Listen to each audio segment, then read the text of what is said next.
It is 7 o'clock and we live from Auckland Park in Johannesburg, ready to engage with you on matters that affect you as well as your community. So what do you say, my brothers and sisters? Let's get it started.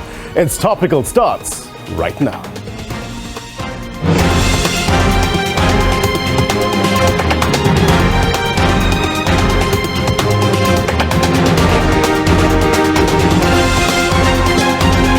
A very good evening to you, South African, those watching around the world. My name is Blaine Herman, and this is It's Topical, our digital audience with us tonight. More of them will pop up very soon. It's good to see them. Looking forward to getting their questions for our guests a little later on. The gas explosion in Johannesburg, still very much in sharp focus. A blast that literally ripped through a stretch of the street. So it was a big explosion, right? Understatement of the year. 450 meters. About 7 meters wide, around about 169,000 tons of material. 169,000 tons of material that was lifted. One person killed, over 40 others injured, 40. So the city manager of Johannesburg, Floyd Brink, said an assessment of the Lillian Ngoyi Street, formerly called Bree, and Loveday Streets pointed to structural integrity issues. What does that mean? A potential collapse of the tunnel below these streets. We will discuss, which leads us to our question of the week. And we're asking you, basically, what do you think? What do you make of the Johannesburg CBD explosion? Let us know at It's Topical SABC. Let's take a walk. I'm going to give you some context in a short while. But I want to know, in terms of this explosion, we know now that it was a gas explosion.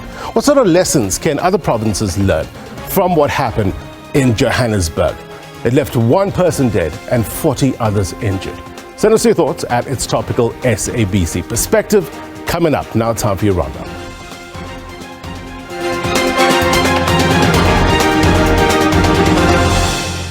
All right, news just coming in. Sisisi Tolashe has been elected as ANC Women's League president. This was announced at the party's three-day conference at the Nasrec Expo Center in Johannesburg just a short while ago. Our ballot box started with our leader, Comrade Bathabile Dlamini, who got 170 votes. We then have Comrade Tembeka Mkhunu with 1,038 votes. That's 1038. We then have had Comrade Sisisi Tolashe, our leadership, who got 1,729 votes.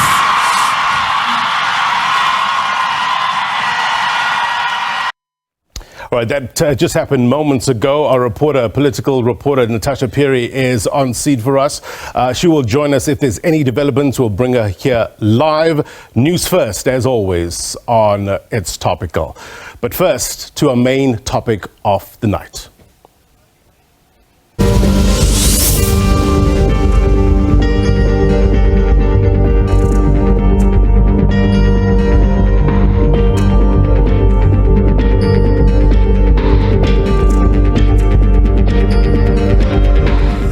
All right, let's get you some context. And as always, let's turn to the magic wall, what we know and why it matters. Tonight, our guest, let me invite him onto set, is Hlayiseka Yingwani, a scientist and also a air quality specialist. Good to have your better mind on the program. So we need to understand this much more better.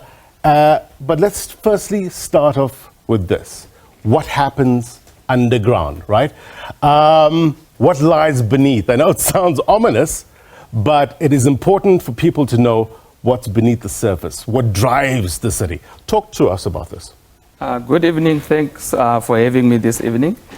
So what we have as part of our infrastructure underneath our roads, we've got stormwater drainage lines, we've got sewage lines, we've got drinking water lines, gas lines, we've got electricity lines, and other infrastructure lines that might be needed depending on the community where the infrastructure is being laid out.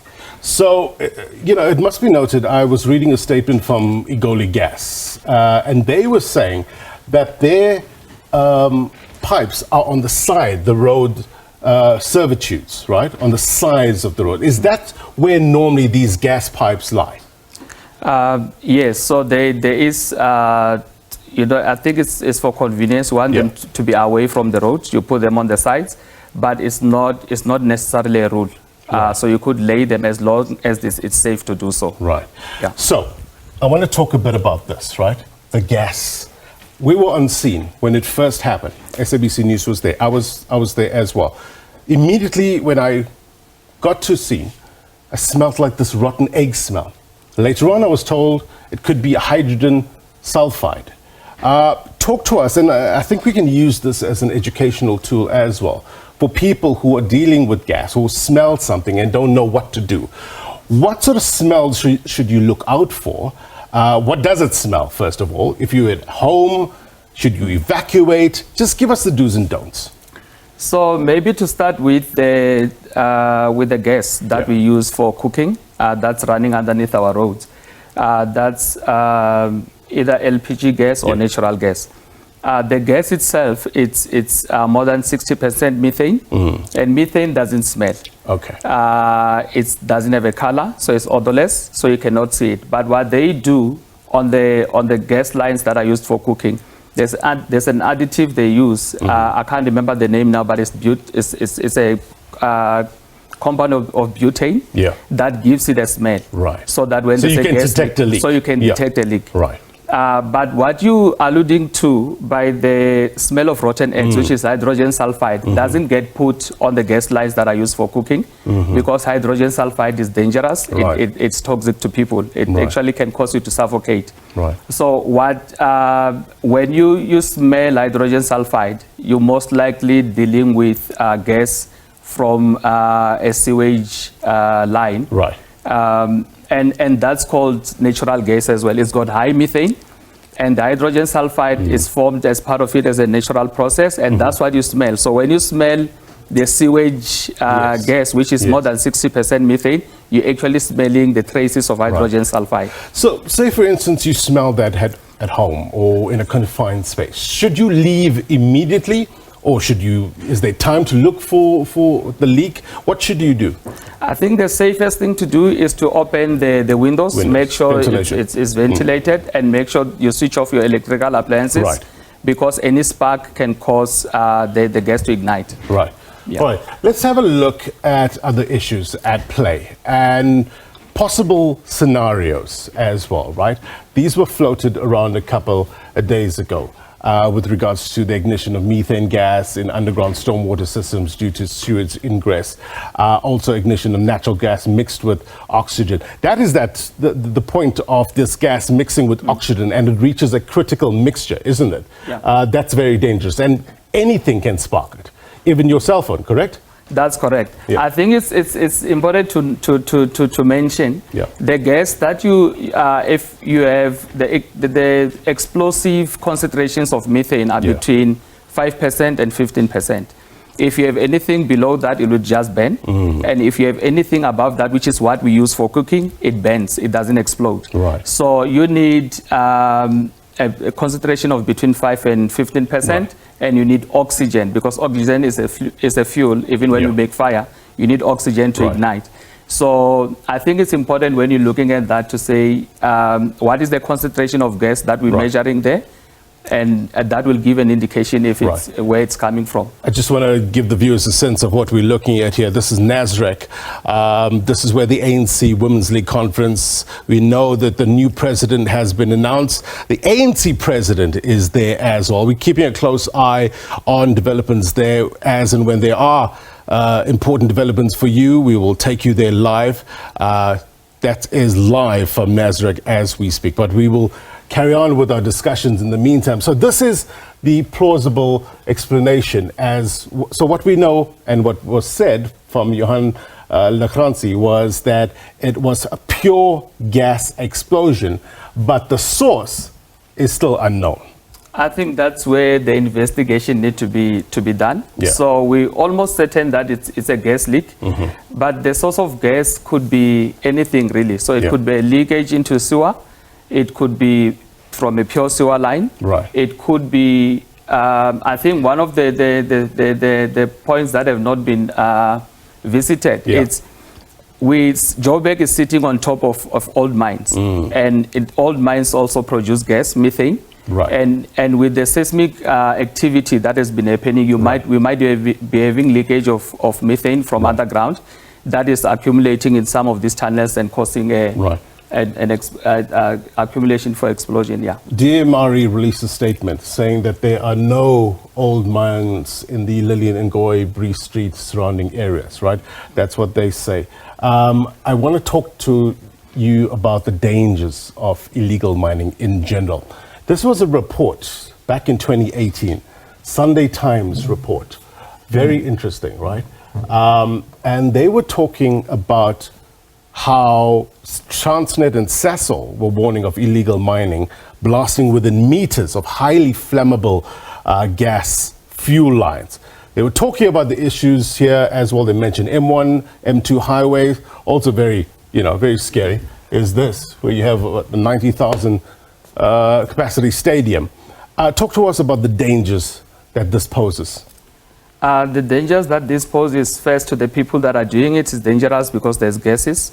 In a normal operating mine, you have instruments that are used to monitor gas concentrations, and that is not done. And those people can suffocate, like I mentioned, there's different kind of gases. To the public, we also have situations where there could be gas buildup underground, and there could be explosions. So that's the danger that we face when we have illegal mining in our areas. The assumption is that all these pipes are structurally sound. But talk to us about how resistant they are in terms of shifting of earth as well as explosions.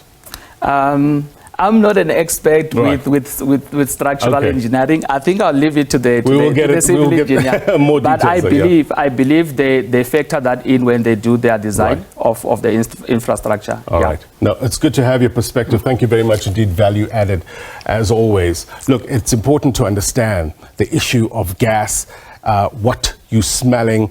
We were told that rotten egg smell is hydrogen sulfide, so be aware of those issues as well. So context important.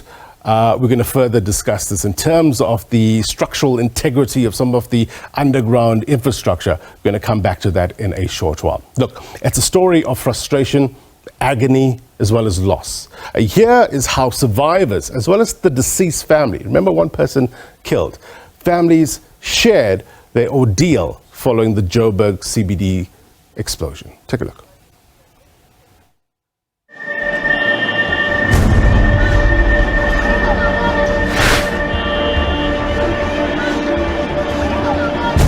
I don't know, but it was a very big bang. When I look, I saw just the road splitting like this, like there is a volcano.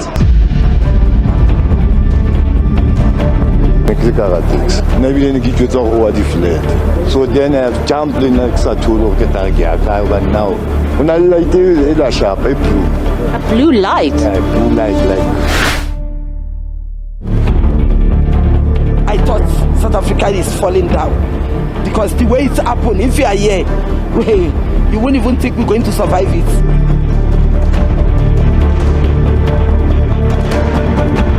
I was not here. I came here at night. The whole place here was full of taxis. Yeah, ups and down. They were,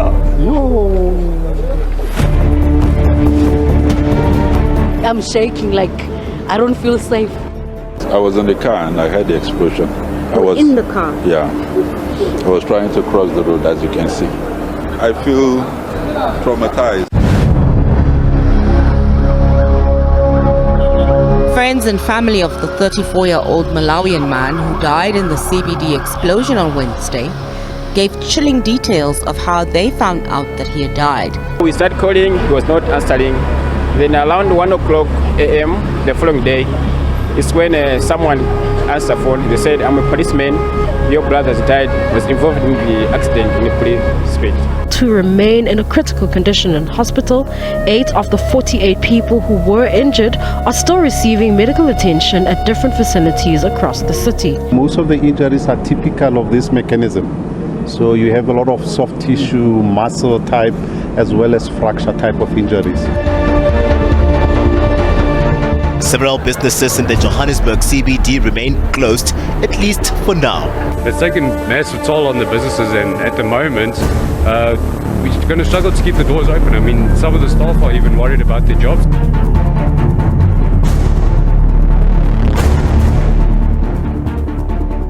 Since ku qala leswa swa strata I found the business abantu va busy va bukana na leswi nga endleka. Would have to assess the integrity of the infrastructure that currently exists so that we do not cause further damage. It was discovered that the tunnel has got some form of structural integrity and is deformed and not stable and may collapse at any given time as a result of the movement of crossing of the road, specifically towards the CJ Cronier building.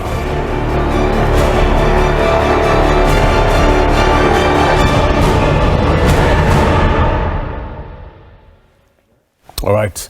Many thanks to the team for putting that together. It gives you a good sense of where we are. It happened on Wednesday evening. We were quick on the scene to get you an update, as I explained, in terms of what we were seeing, what we were smelling, and then the subsequent briefing, which I thought was very helpful, almost on a daily basis, giving us an update from the city as to where we are. Let's further this discussion. We have lined up a number of guests as well. Dr.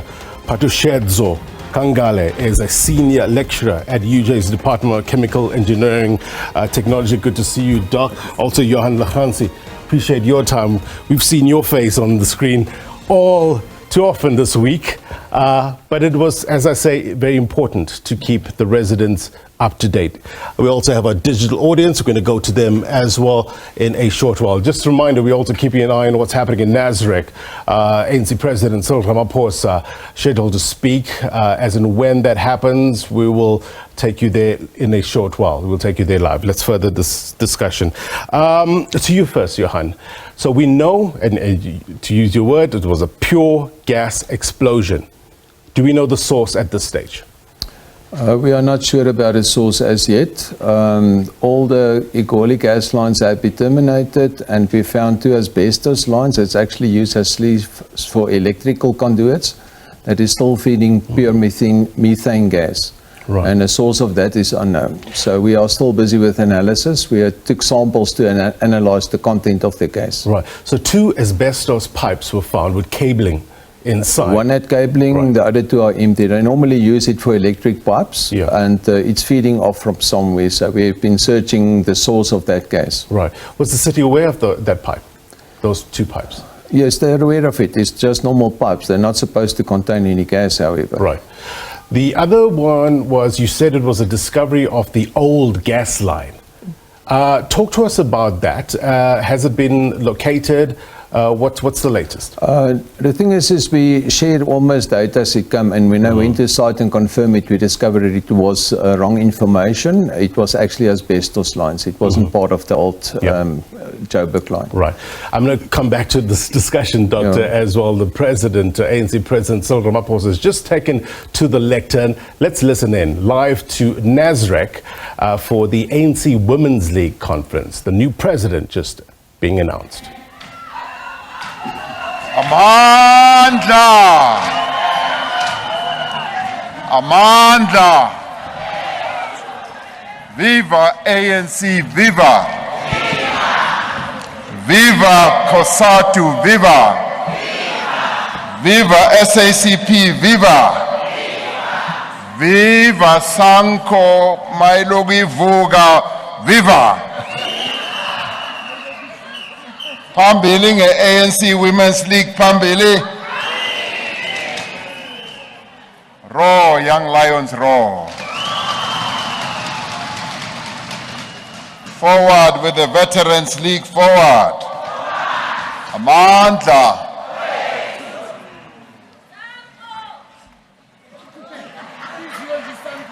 Yeah, I did say Isanko Mailogi Vuga.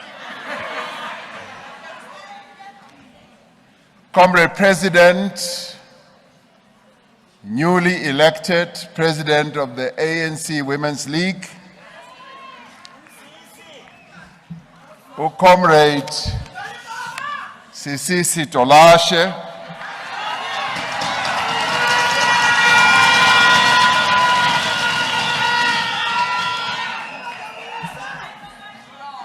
Comrade Deputy President, Comrade Lungi Tabashe,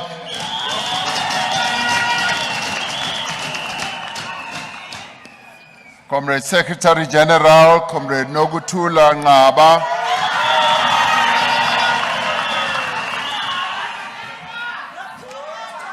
Comrade Deputy SG, Comrade Tina Mpule,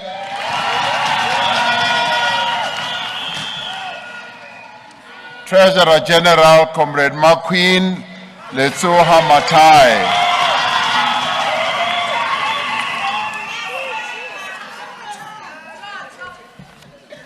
members of the National Executive Committee of the African National Congress, and the officials who are here, the leadership of the Alliance, comrades and friends.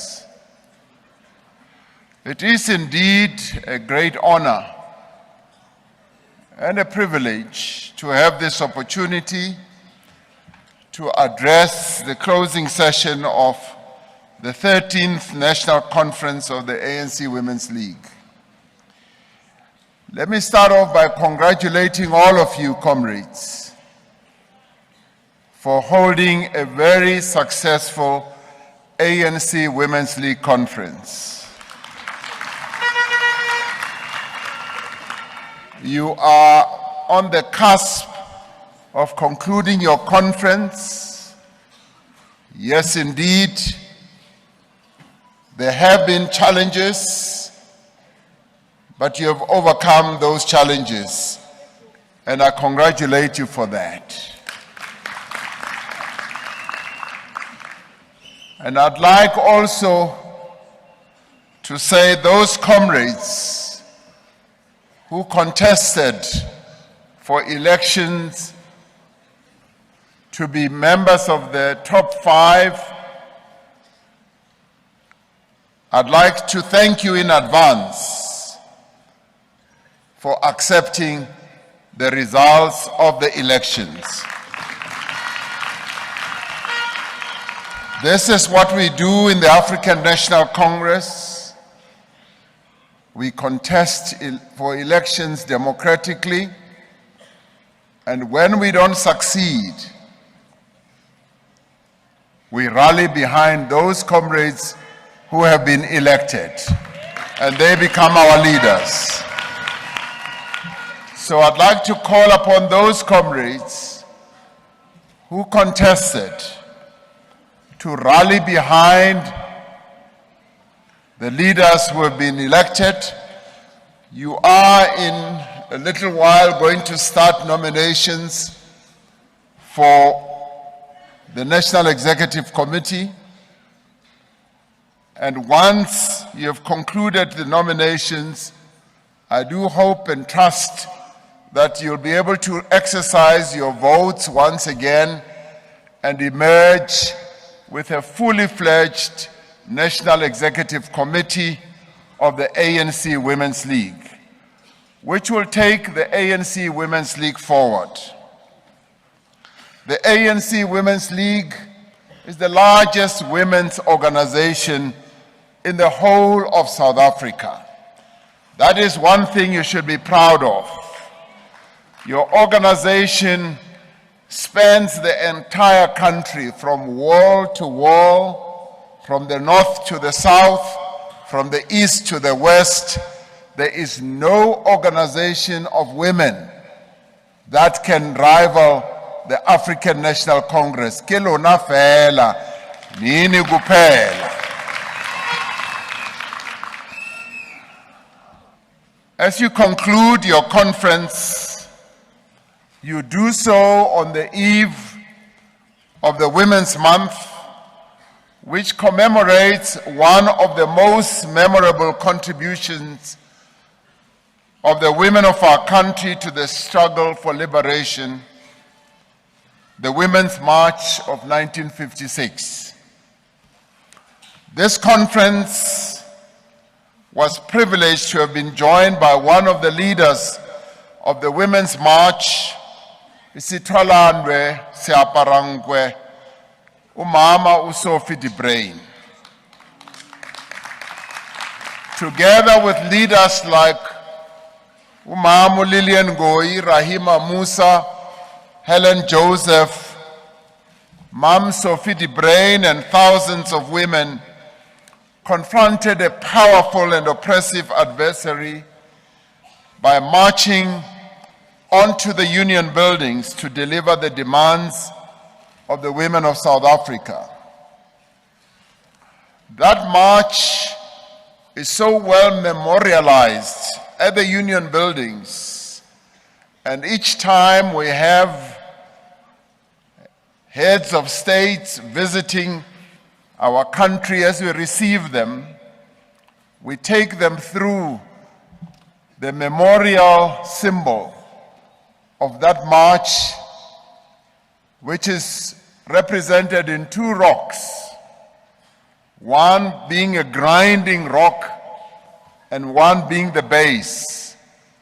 And I always pause to tell them the story of the Women's March in 1956. And I always tell them how the then so-called Prime Minister Strydom ran away when 20,000 women of our country marched onto the union buildings. And they always listen with great attention. And I'm looking forward to once again do it when we have another head of state, President Xi Jinping of China, who will be visiting us in August, and I will tell him the story of that memorial symbol. And it is in many ways your story, the story of the women of our country. You are gathered here today as descendants of those courageous women who marched onto the union buildings in 1956. You are also gathered here because of the many women who, as they were led by Charlotte Maxeke, refused to carry passes in defiance and resistance of the apartheid rulers of our country. As you gather here, comrades, you are, as the women of our country, standing on the shoulders of the women who were jailed in the Defiance campaign, who stood for trial in the treason trial, who were part of the drafting of the Freedom Charter, and who spent years in prison, who spent years banished under house arrest, and many who spent years in exile. As you gather here, remember the brave and courageous women who joined the ranks of Umkhonto weSizwe, who led workers out on strikes, and who were involved also in the drafting of our Constitution. You are gathered here because of the generations of South African women who refused to remain silent in the face of injustice and who took upon themselves the responsibility to determine their own future as the women of South Africa, but also determining the future of our country. It is because of their struggles that our country is today a democracy with a constitution that guarantees the equal rights for all. Through their tireless efforts, our institutions have been transformed to serve the interests of all South Africans. Women have made significant progress towards the achievement of political, social, and economic freedom. And yet, despite the progress that we have recorded, and there has been tremendous progress, we still have much further to go. And this is where your task as the ANC Women's League starts.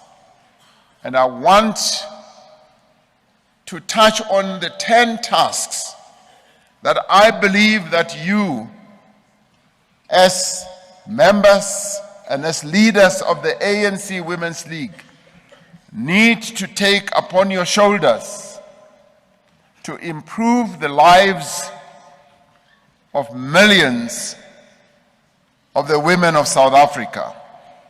The theme of your conference is advancing decisive action towards the full liberation and emancipation of women.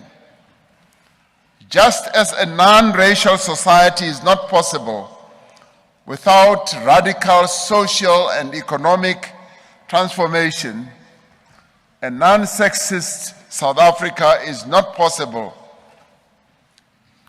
without the economic emancipation of women. You are therefore called upon, both as members of the ANC Women's League and of course, as the broader democratic movement, all of us are called upon to achieve nothing less than equality for women in every sphere of life. At this moment in our history, our efforts must be focused on the economic and social empowerment of women. And this is the theme that I want to concentrate on tonight, because it is an important task that you, as the ANC Women's League, must take up and make sure that indeed the emancipation of women, both at a social and economic level, does happen, yes, in our lifetime. The social and economic advancement of women must become a deliberate feature of our work in government, in the economy, in business, in every area of South African life, be it sports, be it in our various formations and organizations, and every area that affects the lives of our people and society. It is for this reason that I'd like to highlight 10 key elements of how we can foster the empowerment of women, tasks that you must take on. The first in my book is on education and skills development. We need to provide women with access to quality education and training opportunities so that they are able to participate meaningfully in the economic life of our country. And this includes gender equality, yes, in education, in vocational training and skills development programs. Young women must be able to stay in school, to proceed to further education, and to study what they want, not what other people want. We must ensure that girls and young women participate equally in all areas of education, and especially in science, technology, engineering, mathematics, and so on. The socio-economic empowerment and development of women should be priority. Issues of women empowerment being explored there by the ANC President, Cyril Ramaphosa, as he wraps up the ANC Women's League conference in Nasrec, Johannesburg. Sisisi Tolashe is the new president of the ANC Women's League. We're going to monitor that speech by the ANC president. We'll bring you the big takeaways later on in the bulletin. The late edition, as well as Sports Live, will also carry a few clips as well. So keep it locked on to SABC News, channel 404. Let's continue our discussion with regards to the gas explosion in the Johannesburg CBD. We're joined by a number of guests here. Dr Phathutshedzo Khangale, Senior Lecturer at the UJ's Department of Chemical Engineering Technology, as well as Johan Le Grange, Civil Engineer representing the city. Digital audience still with us here as well. It's good to have you guys on air because we need to further understand it. Sometimes can get a bit technical, but I think the more, and we're going to use this program as an educational tool, the more people understand what's happening underground as well as what they need to be aware of, I think the better. Johan, you were talking about the source still not known at this stage, but what is your prima facie evidence revealing so far? The thing is, we know what the explosion was, but the gas that we test have a fingerprint, and if there's ethane in, we know it is Igoli gas, and the gas that we measure now don't have ethane in it, only have 100% methane. So it seems like another source that it's coming from. We set samples away to test that. If we also find H2S, we know it could emanate from sewer lines, but we doubt that. So we are expecting that it actually emanated from the lower structures, and it was released by seismic activity that happened on the same day at 3 o'clock. Right, that's very interesting. So we were talking off air. You were saying that they picked up a tremor at around 3 o'clock on Wednesday. Correct. And then subsequently, this happened an hour and a half or 2 hours around later? About 5:30. 5:30. This explosion happened. Yes. So you think there is a possibility of a link there?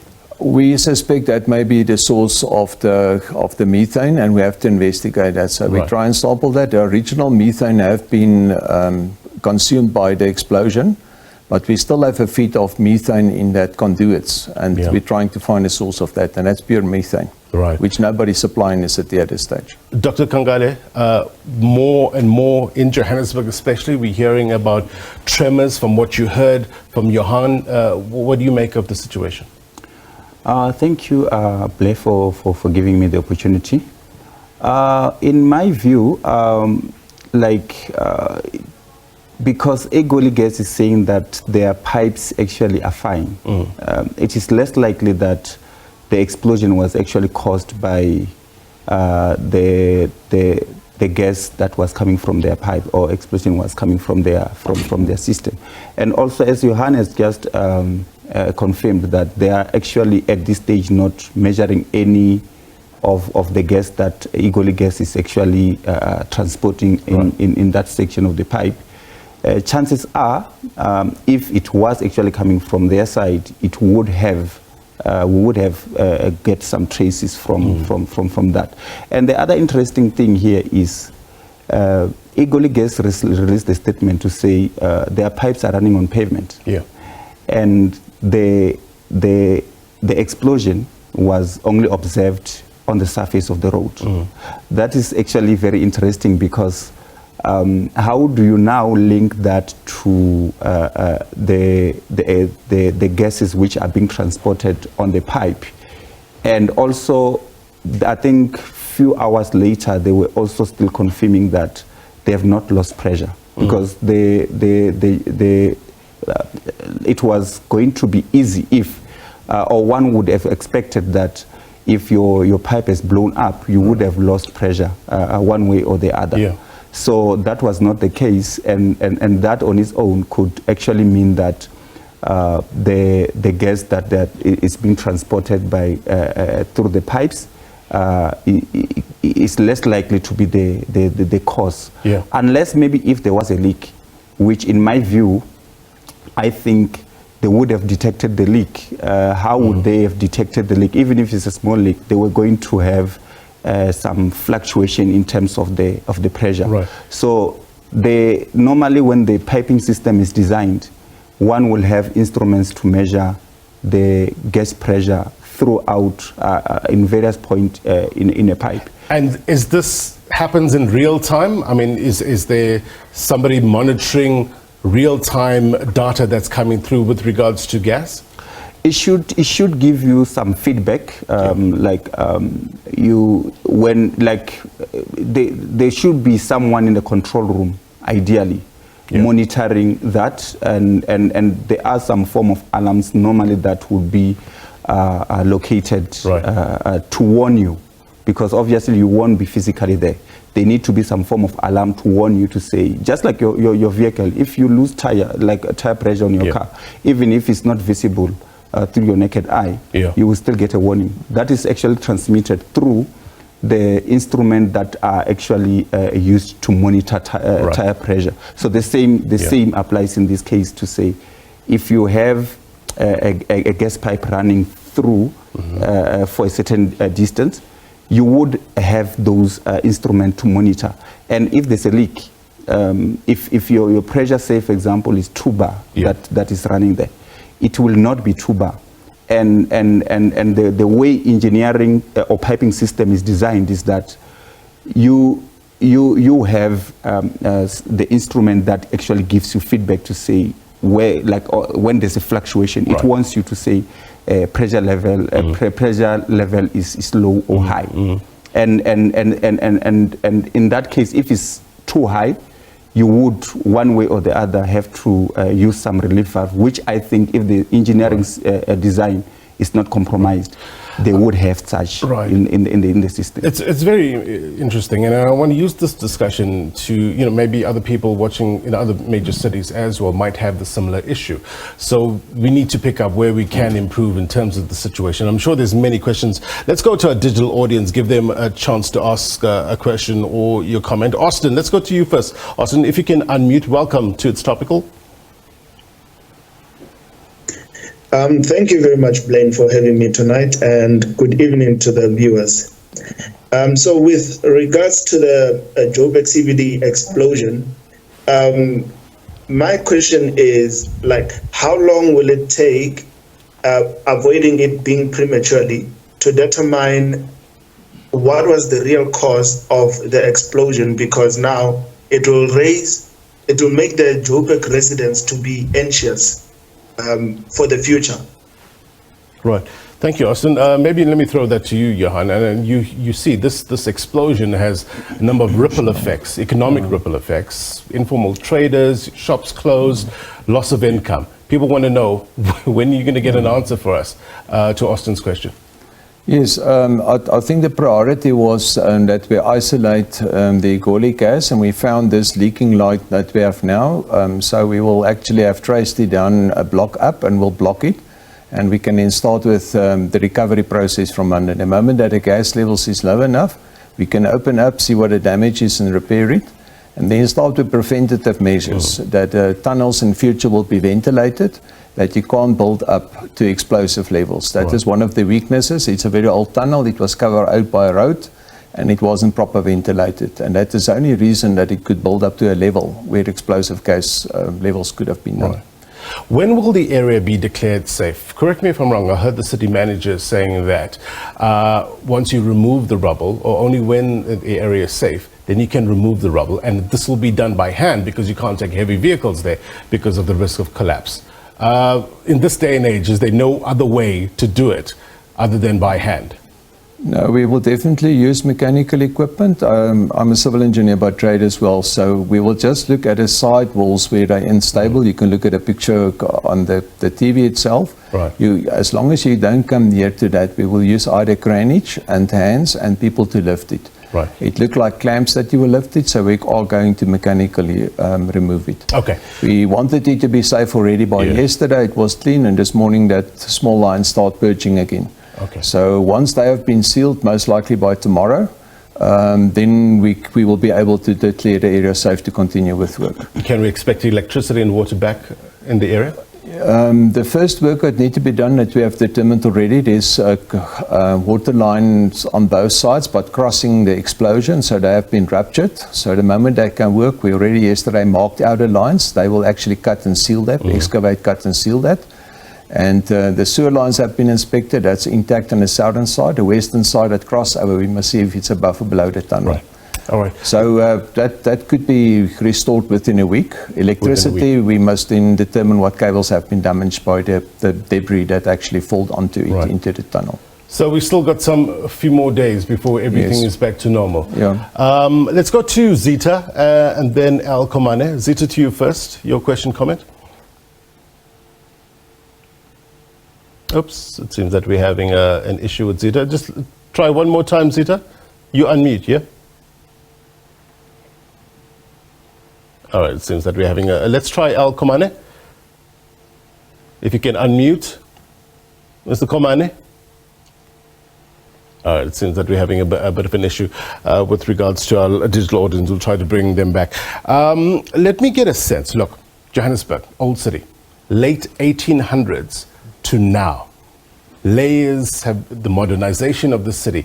Is that taken into consideration when installing the issues of piping and etc., gas pipes, etc.? Do we have accurate maps to reflect the progression of the years? I think there's limited maps. There are some maps of the services that have been maintained. Many of our departments actually do a proper job with that, like electricity and water and sewer. It is reasonably well maintained, but there are all the services which we discover as we go along over the years. The documentation was lost. Right.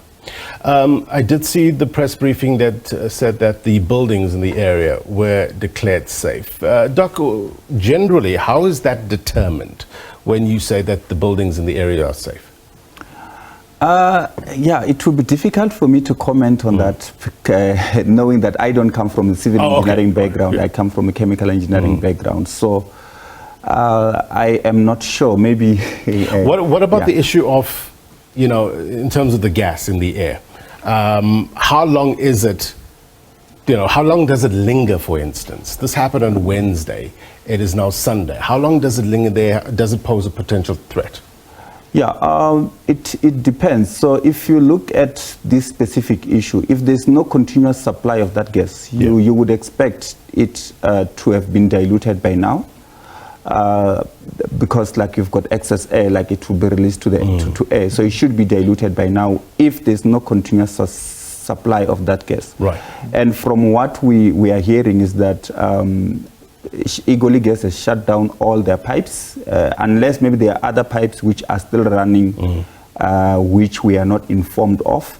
But from what we know is that Egoli Gas has shut off their pipes, and they are also claiming that their pipes are not damaged and there was no leak. So to me, yeah, it could be only the the gas could be coming from other sources, not those pipes that are identified by Egoli Gas as, and also as the co-guest here from the city has confirmed that they are not actually detecting any of the gases that are transported by Egoli Gas. Yeah. So you wouldn't, I think it is less likely that maybe the gas that has been detected is actually coming from them, because there's no trace of it. Yeah. So the only thing that I can think of is probably there's still if the gas is still there. I don't know if they've done a test recently. If there's still any trace of one of the gases that they're suspecting, it could mean that there's still a supply of that gas from one of the pipes, probably not actually mentioned or not linked to the company which is actually transporting, which they're saying that is on the pavement. Right. Johan, maybe you're the best place to answer with regards to these buildings in the area and what makes it safe. How is that determined? Yeah, and the structural stability is, we had structural engineers that investigated. So you're typically in severe conditions of either earthquakes or explosions. You see damage on the structure itself. So you see spalling, it means there's blisters of concrete coming down, there's glass coming down. So elements of the structure, actually, you can see that it took major strain and is damaged externally. Right. And you start seeing cracks, we call it pressure cracks, that is normal diagonal, like in 45 degrees from your openings. So we did a quick scan with that and determined that there wasn't any evidence of any spalling or cracking or horizontal deformation. Right. What protected them was that the blast was fairly in the middle of the road, and there was a big portion of landfill next to that. And therefore the power of the blast was actually released vertically. Right. instead of horizontally. So very little of the force was actually moved horizontally, and that's why we didn't see any of the damage to the structure. So were they lucky, or is this formed part of the calculus when building these structures? These structures can withstand it. Our structures are, the code only changed a number of years back, that they also now have to be earthquake resistant, Yes. as we have seen. Previously they were not. But because most of these buildings were built to the British code, they inherently had a very large safety factor that make them resistant to earthquakes of a significant factor already. Okay. And that's just how they were constructed. Right. Let's try to get our digital audience back. Zita, can you hear us? If you can, unmute and ask your question or comment. Oops. Now we're having a battle with Zita. Let's try Komane. Komane, you have your hand up. Let's try you. If you. Good evening. There you go. Loud and clear. Good evening. Thank you for having me. Yes, I have only 2 points that I want to focus on regarding this issue. The number one is the infrastructure. The infrastructure, most of the time, they must investigate firstly the existing infrastructure, like those pipes. They say that they link. Maybe it's the old ones, the age pipes, which was linked. So they must, before they build the new infrastructure, they must also investigate those existing, or how they will be affecting those pipeline. And my number two is the updated. We need the updated infrastructure disaster management plan, which it will involve those community which are affected by those pipe, especially at Joburg. So community, they have to know what should they do when there's some disaster like this. Someone they don't know how to interact. Either they were going to go to in danger, even though they were supposed to avoid this problem. Thank you. That's a good point. And I saw it firsthand when we did go to the scene, when it first happened. People were attracted to the disaster. I was told, as a journalist, to move away from the side. There could be a secondary explosion. Look, there was a lot of unknowns at that stage, so people were just being cautious. Your cell phone could spark something as well. Move away. But there were still people right in the vicinity there. I wonder how frequently our disaster management plans are updated for a city as big as Johannesburg. Yes, our EMS department actually do update it regularly, and they have the facilities and equipment for that. And I also attended the International Disaster Conference, which they could learn the latest and best practices. So they are well equipped to do that.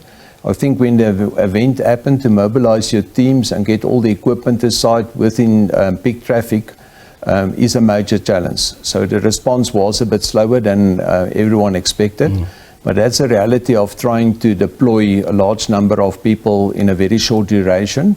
And then unfortunately, it's the nature of people. We are inquisitive and we are attracted by the danger, as we have seen with the explosion in Benoni as well. Right. Doc, where's the solution here? Long term? In terms of the piping systems, I think they might need to revisit how the current existing system has been designed. So I would not comment on the infrastructure, as I indicated that I'm not actually an expert on that. But in terms of the piping system, they need to make sure that they continuously monitor that. And also maybe there should be, as the city is suspecting that there could be some build-up in some of the gases from underground, maybe they should have, when they design this system, they should have a way to actually monitor that as well. Right. To try and find a way to detect it. Because normally what would cause the explosion, if the concentration is too low, it will not lead to explosion. Yes. It's only if the explosion, the concentration has actually built up to a certain level, then that can cause explosion. So I think they need to make sure that they improve the design and make sure that they can have a monitoring system to detect this as early as possible. Right. Just as we wrap up, is there likelihood of a secondary explosion at this stage? What's the likelihood? Zero at this stage. We did send in a team from Envirotech and another monitoring company yesterday, And they actually walked with a security guard the tunnels at different locations, and they did samples and give us evidence that it's at 1.5 ppm, which is typically natural with the debris that's in DNA fermentation. Right. So there's no residual gas there. The only one is this little lines that we have, 200 millimeter lines, and it is actually a very low flow. That's if we pluck it, it will be contained, but we will trace and find the source of that we terminate that as well. Right. And preventative, we will then investigate the other cavities in the city as well going forward to make sure there are no residual gas captured somewhere. All right. My guest, thank you very much indeed for your time, as well as digital audience. Unfortunately, we couldn't get to everybody, but we'll endeavor to try. Thank you very much indeed, as always. All right, just in case you have missed it, the ANC Women's League has emerged with a newly elected leadership. Sisi Tolashe, who was once served as the league's Secretary General, has made a comeback as its president. Lungi Qabashe is her deputy, attaining 1,661 votes, while Nokuthula Ngaba was voted as the secretary with 1,081 votes. Deputizing her is Dina Pule with over 1,700 votes. All right, before we go, let me give you my take.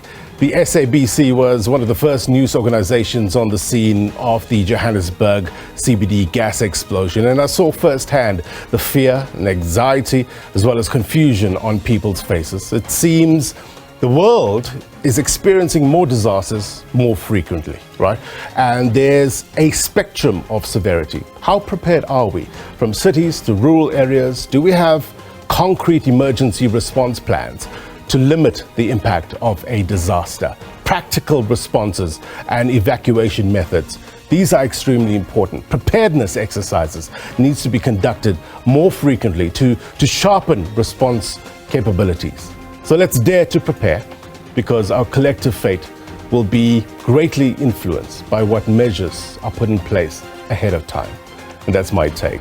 If you missed anything, be sure to watch this episode of It's Topical on YouTube. Sports Live up next. If you're watching this repeat, then as always, the news continues. Until next week, take care. Bye-bye.